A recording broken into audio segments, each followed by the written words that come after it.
India ഇപ്പോൾ ലോകത്തിലെ ഏറ്റവും വേഗത്തിൽ വളരുന്ന സമ്പദ്വ്യവസ്ഥയാണെന്ന് അറിയാമോ? 2026-ൽ ഇന്ത്യയുടെ വളർച്ചാ നിരക്ക് 6.5 മുതൽ 7% വരെ പ്രതീക്ഷിക്കുന്നു. പക്ഷേ ഈ വളർച്ച എങ്ങനെ സാധ്യമായി?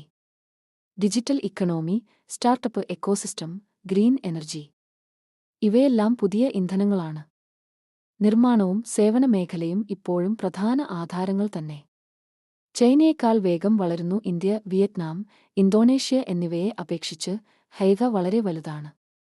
പക്ഷേ അസമത്വവും ഇൻഫ്രാസ്ട്രക്ചർ വെല്ലുവിളികളും ഇപ്പോഴും നിലനിൽക്കുന്നു. ഇന്ത്യയുടെ മോഡൽ ആഭ്യന്തര ഉപഭോഗവും സേവന കയറ്റുമതിയും അടിസ്ഥാനമാക്കിയുള്ളതാണ്. ഒപ്പം യുവജനസംഖ്യയുടെ ശക്തിയും.